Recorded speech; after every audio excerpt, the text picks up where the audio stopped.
My name's Jake. I'm 29, and I've learned the hard way that nothing poisons a family quite like money, especially when they think you didn't earn it. I didn't come from money, and neither did they. We all grew up in the same cramped two-bedroom apartments, hand-me-down clothes, bulk cereal in the pantry, and birthday parties where the gifts were more thoughtful than pricey, like a basketball from the dollar store or a pair of socks wrapped in old newspaper. We all knew how to stretch a dollar. But somewhere along the way, my relatives started seeing me not as family, but as a wallet with legs. I'm not the loud, flashy type. I never have been. While my cousins were out every weekend in college blowing their student loans on parties and designer sneakers, I was in my dorm room building a scrappy little software startup with 3 equally broke friends. We didn't have an office or funding or any clue what we were doing, but we stuck with it. I coded in libraries, cafes, even laundromats, anywhere with Wi-Fi. I took online classes on finance, marketing, anything that would keep us afloat. It wasn't glamorous. I wasn't posting success quotes or Lamborghini pictures on Instagram. I was just trying to build something that worked. Fast forward 5 years, and that scrappy little startup got bought out by a mid-sized tech company for a life-changing amount. I can't name numbers here, but let's just say my cut alone was in the 8-figure range. Still, I didn't run out and buy a mansion or a Bugatti. I moved into a modest penthouse, nothing ostentatious, and quietly started investing in other companies, mostly startups I believed in. I kept a low profile, didn't quit social media, but I didn't advertise my success either. If you knew, you knew. My parents were proud, especially my mom. She's a second-grade teacher, never once asked me for anything, just cried when I paid off her mortgage. My dad's more old school, ex-army, works in construction. All he said was, "Good. Now you can finally afford to take your mother out for a proper steak." They never changed. But the rest of my extended family? That was a different story. It started with little comments.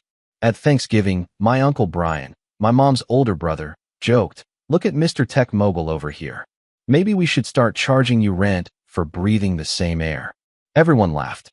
I chuckled too, even though the tone under his voice made me pause. Then it became, you could help your cousins out. College isn't cheap.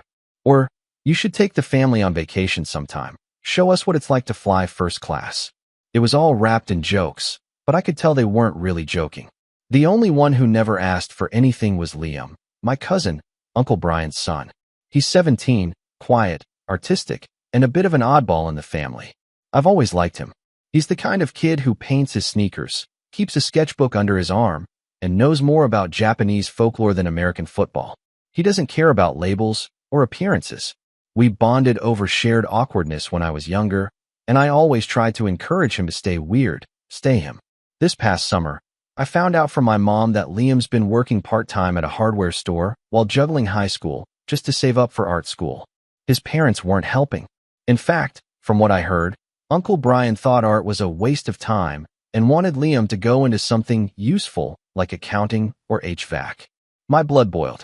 I remembered what it was like having no support for your dreams. I told my mom I'd take care of it. Liam's birthday was coming up in July.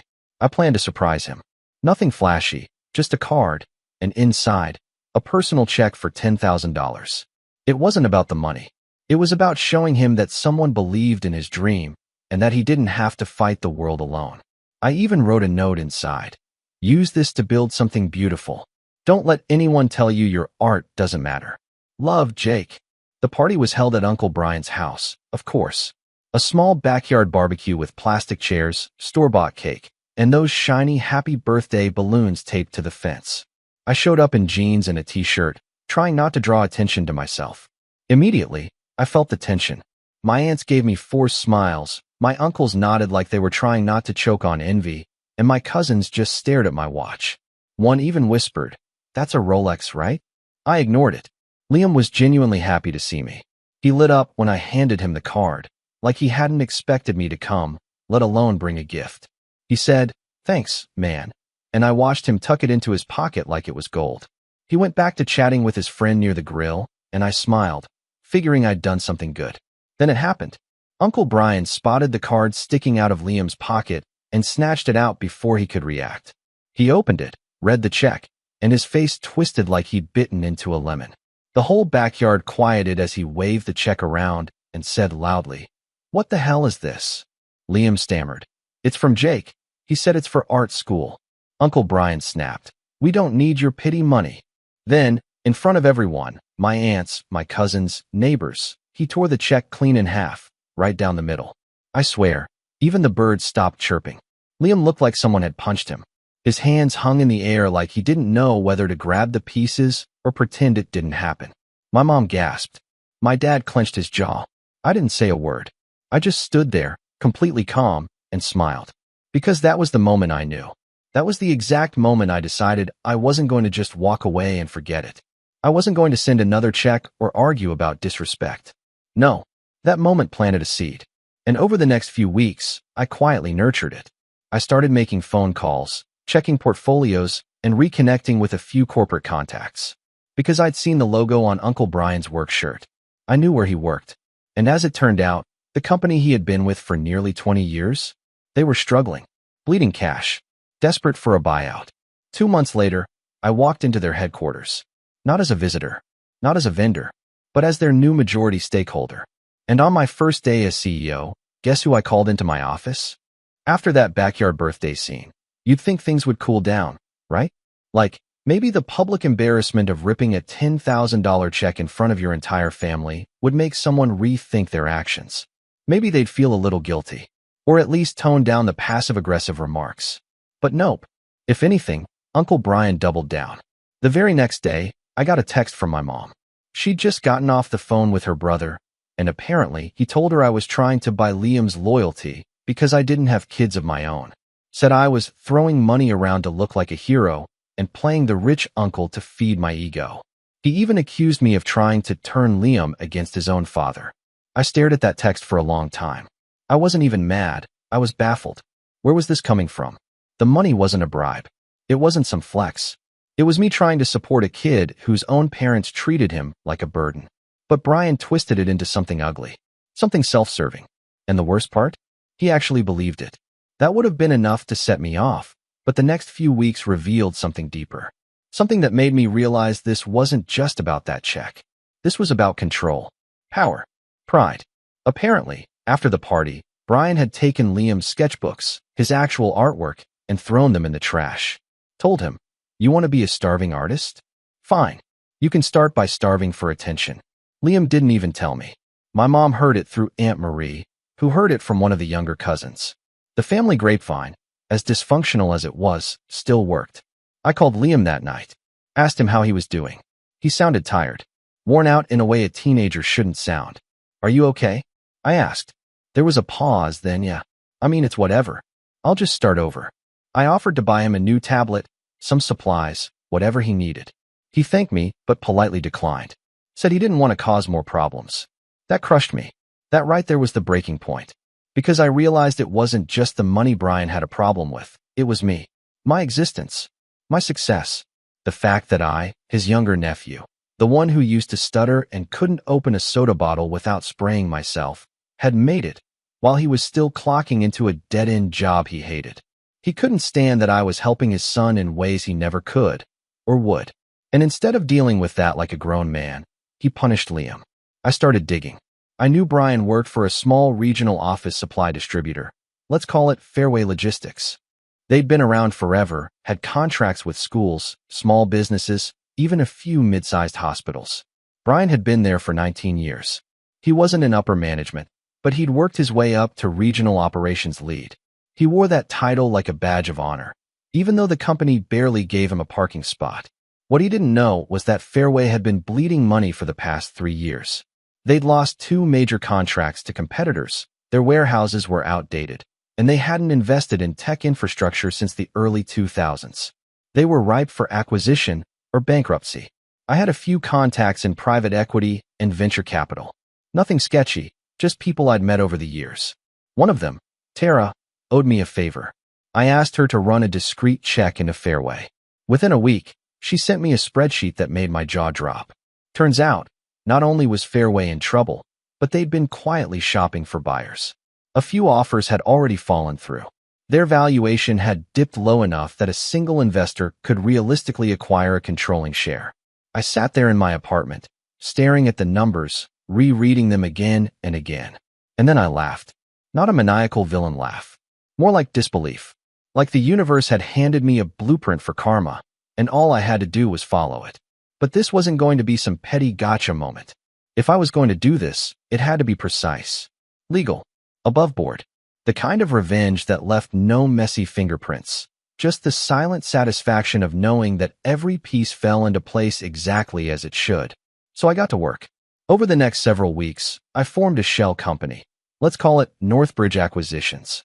Hired a legal team. Brought in consultants to do a formal assessment. We approached Fairway with interest, but through intermediaries. No one knew who I was. Just another investor group looking to modernize a struggling logistics company. Fairway jumped at the opportunity. By the time the paperwork was in motion, I'd already acquired 51% of the company through stock purchases and debt absorption. It wasn't cheap, but for me, it wasn't about profit, it was about principle. About making sure that the next time Brian ripped something out of someone's hand, it was a cardboard box during his exit interview. But the story doesn't stop there. Because right in the middle of the acquisition process, something else happened. Something that twisted the knife even deeper and confirmed that I wasn't just dealing with a bitter uncle, but a genuinely cruel man. It was late September when I got another call from my mom. She was crying. Not loud sobs. More like that quiet, exhausted kind of crying that parents do when they feel helpless. She told me Liam had run away. Not permanently, just for a day. He'd come home eventually. But the details made my blood boil. Brian had found out about a portfolio Liam was building. Turns out, Liam had been secretly applying to art programs behind his parents' backs. He'd compiled his digital work onto a flash drive, drafted personal essays, even uploaded a few pieces online for feedback. It was his dream, and he was taking real steps toward it. When Brian found out, he smashed Liam's laptop. Not figuratively, literally. Took it into the garage, slammed it onto the concrete, and shouted, "If you want to waste your life, do it without my roof over your head." Then he told Liam to pack a bag and see how far your cartoons get you. Liam ran, took his sketchbook, some clothes, and biked to a friend's place 2 towns over. He stayed there overnight. No one knew where he was. Not his mom, not his siblings. Just gone. When he came back the next day, he was quiet, withdrawn, said he didn't want to talk about it. That was it. That was the final crack in the dam. I couldn't stand it anymore.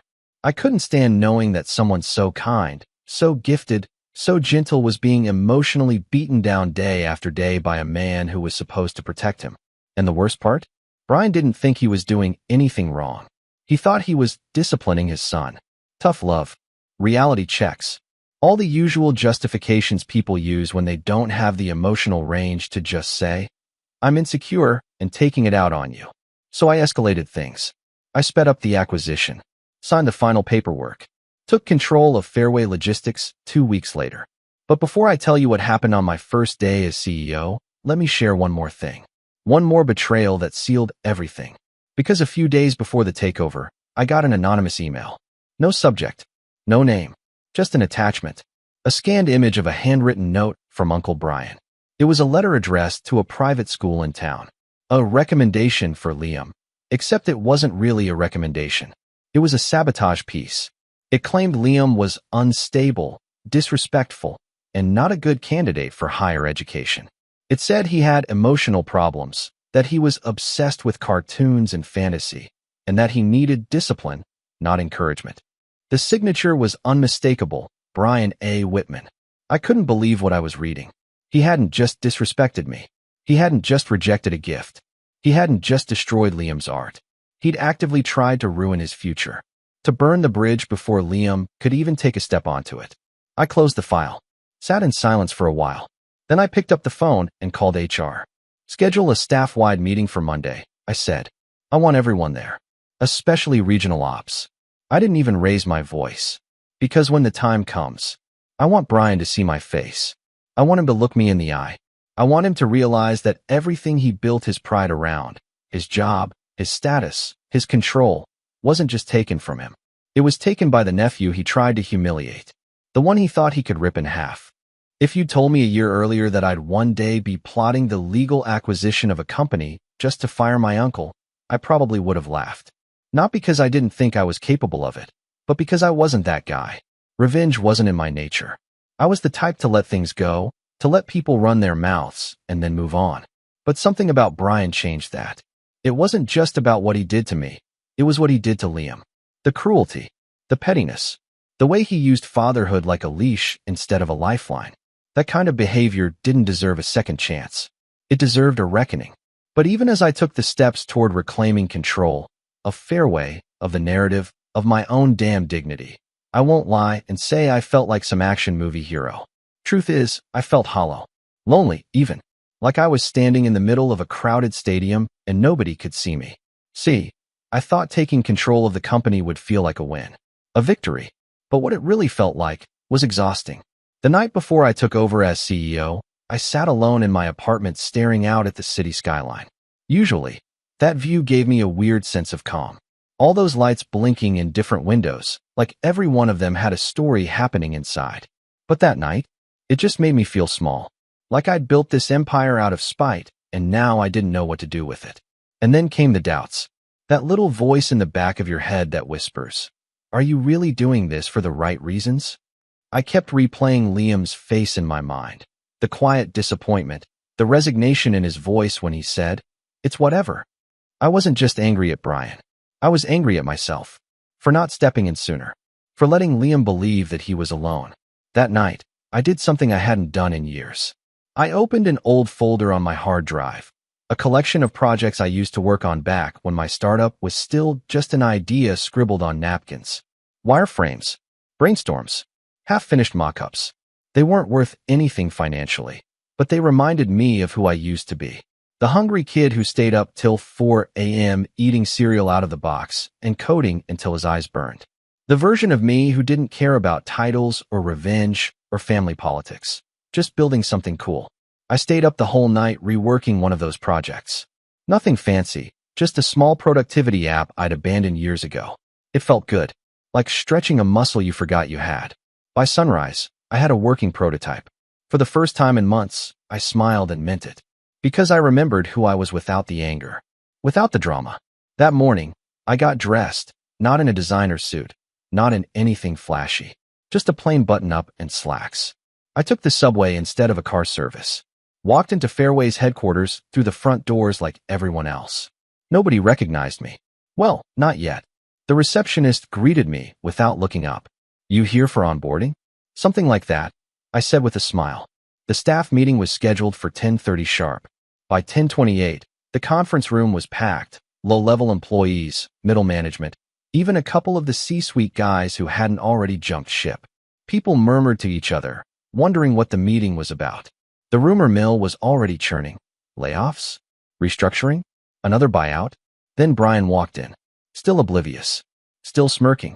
He didn't even glance at me as he took a seat near the front, phone in hand, tapping out a message. Probably texting one of his buddies about how boring corporate meetings were. Probably bragging about how he ran the entire warehouse division on muscle and grit. I waited until the room settled, then stepped to the front. "Good morning," I said, calm and steady.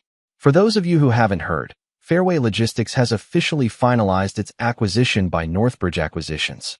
As of today, I'll be assuming the role of acting CEO. The room went quiet, and then it rippled. Some people blinked. Others shifted in their seats. A few glanced at Brian. He froze. He looked up, right at me. Our eyes met, and that's when I saw it, the flicker of recognition, the flush of red crawling up his neck, the disbelief. "Jake?" he said, like he was trying to spit out a piece of rotten food. I gave him a nod. "Good to see you, Brian." He stood up like he'd just touched a hot stove. "This is a joke, right?" This isn't funny." "It's not a joke," I said. "Please sit down." But he didn't. He stayed standing, stammering, looking around the room for some kind of lifeline, some familiar face that could back him up. "Why you can't just walk in here and play boss? This company's been my life for 19 years. And now it's mine," I said, still calm. "And trust me, we'll get to your situation in a moment. But for now, let's stay professional." He sat, slowly, like someone sitting down for a funeral. I continued the meeting like nothing happened, laid out the new vision, talked about restructuring, tech modernization, roles that would stay, roles that would shift. Everyone else was laser-focused, but I could feel Brian's eyes boring into me like twin lasers the whole time. He was seething, but I wasn't there to humiliate him. Not yet. Because revenge isn't about the punchline. It's about the build-up. After the meeting, I called Liam. Told him I'd taken over the company. Told him Brian knew. Told him, it's done. He didn't say anything for a long time. Then, I don't want you to do this for me. I'm not, I replied. I'm doing this because you deserved better a long time ago. Still, I could tell he was struggling. This wasn't some movie for him. This was his dad, his home, his reality. I asked if he wanted to meet for lunch. No pressure. He said yes. We met at a quiet cafe on the east side. He looked thinner than I remembered, more guarded. But when I showed him the prototype I'd built, that silly little productivity app I'd revived the night before, something shifted in his face. He smiled. Not a big smile, but a real one. The kind that starts in the eyes. You made this, he asked. Years ago, I said. Then I forgot why I started. Now I remember. He nodded slowly. I've been sketching again. Just not showing anyone. I'd love to see it sometime. He didn't promise anything, but I could tell it meant something. We talked for an hour. Not about Brian. Not about family drama. Just about ideas. Dreams. Projects. Art. It was the best conversation I'd had in months. And then Liam asked me something I didn't expect. Do you ever get tired of winning? I laughed. All the time. He looked surprised. I don't think success is about winning, I said. I think it's about building something that can't be taken from you. A version of yourself that nobody gets to rip in half. He stared at his iced tea for a minute, then nodded. That moment, that was the real turning point. Not the boardroom, not the buyout. That quiet moment, over lunch, where I realized I hadn't just reclaimed power. I'd reclaimed myself. Over the next few weeks, I focused less on revenge and more on rebuilding. Not just the company me. I went back to journaling. Set boundaries with family. Took long walks without my phone. I even enrolled in a night class on digital art, not because I needed it, but because I wanted to understand what Liam saw in it. I started building again. Not for money. For meaning. I called my mom more. Took my dad out to dinner. We didn't talk about the drama. We talked about life. He asked if I was happy. I said I was working on it. And for the first time, I meant it. But don't get me wrong, the story's not over. Because Brian still worked at Fairway. Still showed up every day like nothing had changed. Still carried himself like the king of a crumbling castle. And I hadn't forgotten the letter. The one he wrote to sabotage his own son's future. The one he thought no one would ever see. The reckoning was coming. And when it did, it wasn't going to be loud. It was going to be silent. Surgical. Undeniable. Because sometimes, the best revenge is showing them exactly who you've become. And letting them watch from the outside. When you finally step into power, it's tempting to hit back fast. To march down the hallway, slam the office door open, and give your big, movie moment speech about justice and karma and how the tables have turned. But real power doesn't announce itself like that. Real power smiles, waits, and watches. And then, when the moment is perfect, it pulls the rug out from under them so smoothly they don't even notice they're falling until they hit the floor. So no, I didn't fire Brian the day I became CEO. I didn't humiliate him in front of the entire company or send out a dramatic email with an all-cap subject line like corporate shakeup. Guess who's out? I didn't even acknowledge him beyond that first meeting. And that, in many ways, was more effective than anything else I could have done. Because for the first time in his career, Brian wasn't important. He wasn't consulted. He wasn't looped into planning meetings. He wasn't invited to strategy sessions. He was just there, dead weight, waiting. And it drove him crazy. He started sending me emails, formal ones at first, asking about project timelines, equipment orders, regional staffing. I responded politely, always professionally, but never included him in anything critical. Then came the knock on my office door. Got a minute? He asked, voice clipped. Of course, I said, gesturing to the seat across from me. What's up? He sat, stiff as a board. I feel like I'm being kept out of the loop. I said. In what way? You know in what way? I've been with this company for almost 2 decades. I've led operations in 3 regions. I deserve to know what direction we're headed in. You're right, I said. You do deserve clarity. We'll be distributing departmental updates by next quarter once the new structure is finalized. He blinked. So that's it. You're just cutting me out. Brian, I said calmly, you're still employed. Still drawing a salary.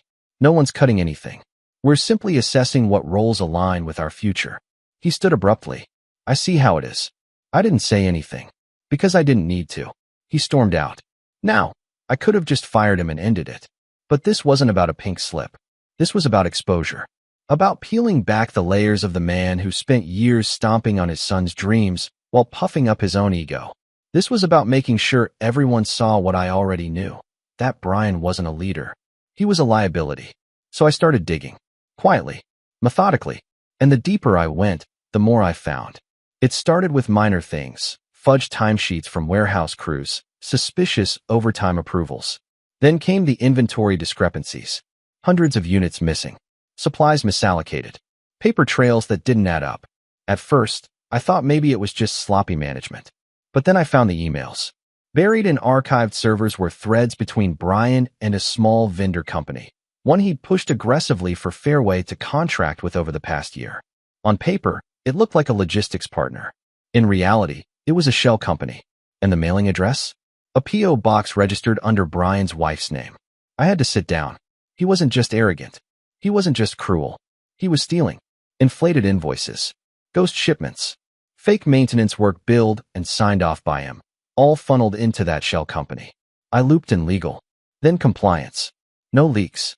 No whispers. We began a full internal audit, but I didn't let it slow down the revenge. Because revenge isn't just about justice. It's about timing, presentation, theatrics. And I wanted this reveal to be perfect. In the meantime, I started reshaping the company in small but meaningful ways. I replaced outdated systems, streamlined supply chains, built better dashboards for operations, promoted people from within, hardworking warehouse guys and customer service reps who'd been overlooked for years. People Brian had ignored because they didn't play politics. I made sure everyone saw change happening, and I made sure none of it involved Brian. But the best part? Liam started coming by the office. Not for anything formal, just visits. I let him hang out in the design department.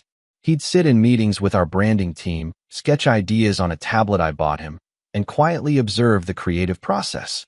I never introduced him as my cousin, just as Liam, a young artist with potential. The team loved him. One of our UX designers even offered to mentor him. He was blooming again, slowly, cautiously, but he was coming back to life. And Brian had no idea, until one day he saw him. It happened during a Thursday morning coffee run. Brian was walking out of the break room just as Liam was coming in with a junior designer, holding a tablet and talking about UI elements. They locked eyes. Liam stiffened. Brian stopped in his tracks. "What the hell are you doing here?" he barked. Liam flinched. The designer, clearly confused, looked between them. "You know each other?" Brian stepped forward. "Answer me." I walked into the hallway just in time. "Problem, Brian?" He turned, face red. "Why is he here?" I looked at Liam, then back at Brian. "He's shadowing the design team," I said. "We're sponsoring a mentorship program for young creatives. It's important work." Brian sneered. "This is a workplace, not some damn art school." "It's both," I said calmly. "And if you have a problem with that, you're welcome to bring it up through the proper channels." He didn't say another word, just stormed off again. But this time he knew. He knew something was coming. And that's when I began preparing for the endgame. The setup. I scheduled a quarterly all-hands meeting. A formal one. Decks. Presentations. The whole corporate show.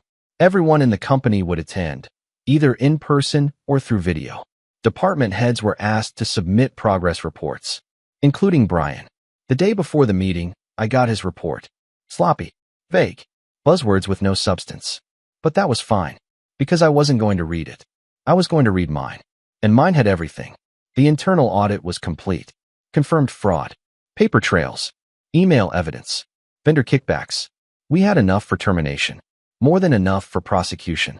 But I wasn't going to call the cops. Not yet. Because first, I wanted Brian to experience what it felt like to have the floor collapse under you in real time. To watch everything you thought you controlled, your image, your position, your story, be ripped away in front of your colleagues. It had to happen in front of an audience. Because that's where he first embarrassed me. That's where he humiliated Liam. That's where this all started. But this time, he wouldn't be the one holding the check. He'd be the one choking on the truth. And I'd be the one smiling. Not out of spite, but out of peace. Because after everything he did, the lies, the manipulation, the destruction, I was finally going to give him something he couldn't tear in half. The truth. And I'd do it with the same calm voice I used when he first walked into that meeting, and didn't recognize who I'd become. The morning of the company-wide meeting, the air in Fairway Logistics felt thick. Not tense exactly, just expectant, like everyone sensed something was coming, but no one could quite put their finger on what. Employees buzzed around the office in business casual mode. Laptops were charged, coffee brewed stronger than usual, and meeting rooms were booked solid as departments prepped their briefings. For most, it was just another corporate checkpoint. For me, it was the final piece in a very long, very personal game of chess. And Brian? He looked like a man waiting for applause. I saw him standing near the back of the conference room as I walked in. He wore a smug expression, leaning casually against the wall like he owned it. Fresh shave, new tie. Probably imagined this would be his moment of redemption. Maybe he thought I'd come crawling back, desperate for his expertise. Maybe he assumed this was all a misunderstanding I'd clear up, some phase I'd outgrown. But I didn't make eye contact. I just stepped to the front, took a breath, and opened the meeting. "Good morning, everyone," I said, steady and clear. "Thank you all for being here, whether in person or joining remotely. Today marks a turning point in our company's future, and I'm proud to share with you exactly where we're headed." I went through the usual slides, performance charts, upcoming initiatives, recognition of outstanding employees. People clapped politely at all the right moments. Brian leaned in occasionally, probably waiting for his name. And then I paused, clicked to the next slide, and everything changed. "This final portion," I said, "is about transparency.